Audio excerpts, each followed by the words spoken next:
폐하를 화나게 하라.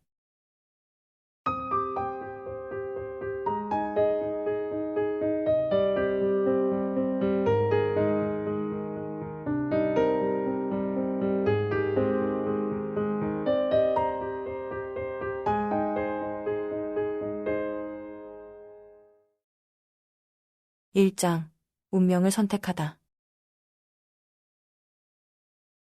태왕태우마마, 지금 뭘 하셨습니까? 바닥에 닿을 듯 수그렸던 사내에 고개가 황급히 들어올려졌다. 그 모습을 재미있다는 듯 응시하는 중년 여인의 입가에 화사한 미소가 번졌다. 만족스러움이 가득한 미소.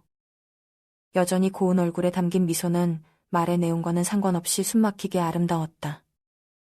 어린 궁녀가 다듬은 자신의 손톱이 마음에 드는지 물끄러미 내려다보며 여인이 다시 입을 열었다. 예부령께서 책임지셔야지요.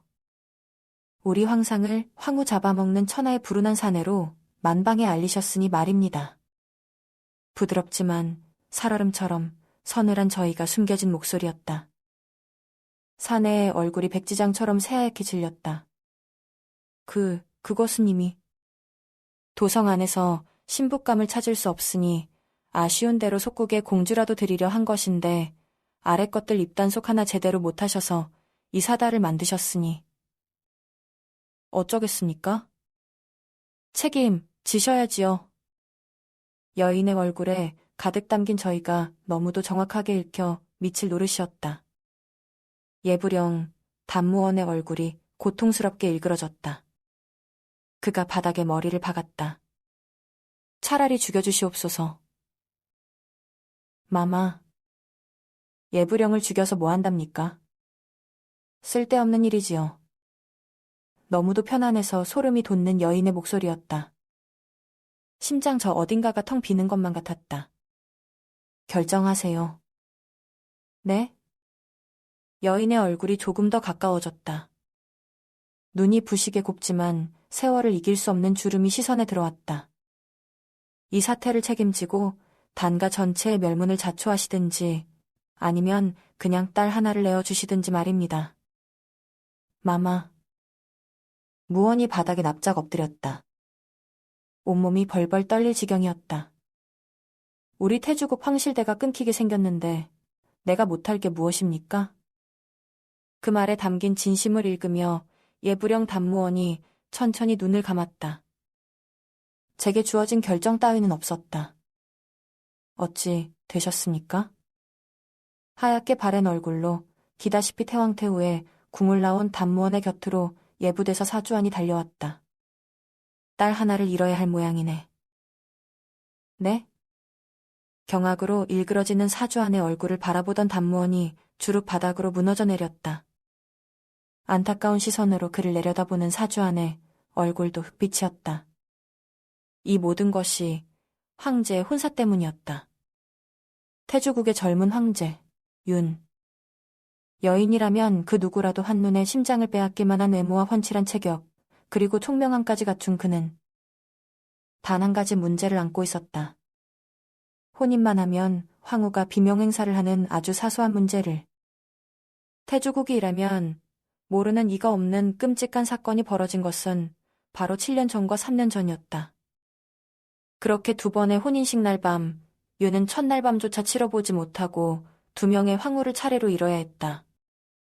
사인조차 제대로 알려지지 않은 여인들의 죽음. 그 후 어떤 귀족 가문에서도 황실에 단자를 넣은 이는 없었으니. 해서 아직 황제 윤은 혼인하지 못한 상태였다.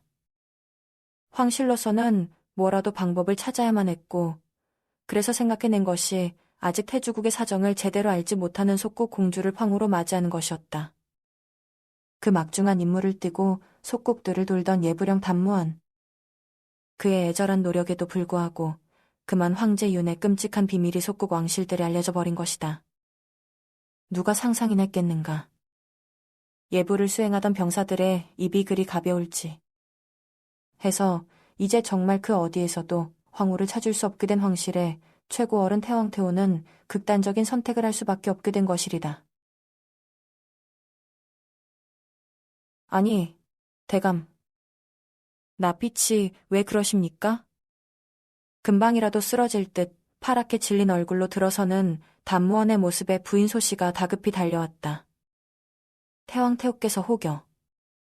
잠시 남편을 응시하던 소씨 부인이 미간을 좁히며 얼굴을 들이밀었다. 이제껏 버티던 심중이 아내의 모습에 한꺼번에 무너져 버린 것일까. 단무원의 눈에 물기가 차올랐다. 부인의 예상이 맞을 것이오. 획. 이런. 소씨가 깊게 한숨을 토해내며 눈을 꼭 감았다 다시 떴다. 남편이 속국에 갔을 때 문제가 생겼다는 것은 이미 알고 있었다. 그녀가 누구인가?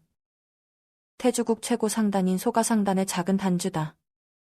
세상의 그 어떤 소식도 황실보다 먼저 알 수 있는 그녀에게 속국 왕실들이 모두 황제와의 혼사를 거부한 유례없는 일이 전해지지 않았을 리 없었다.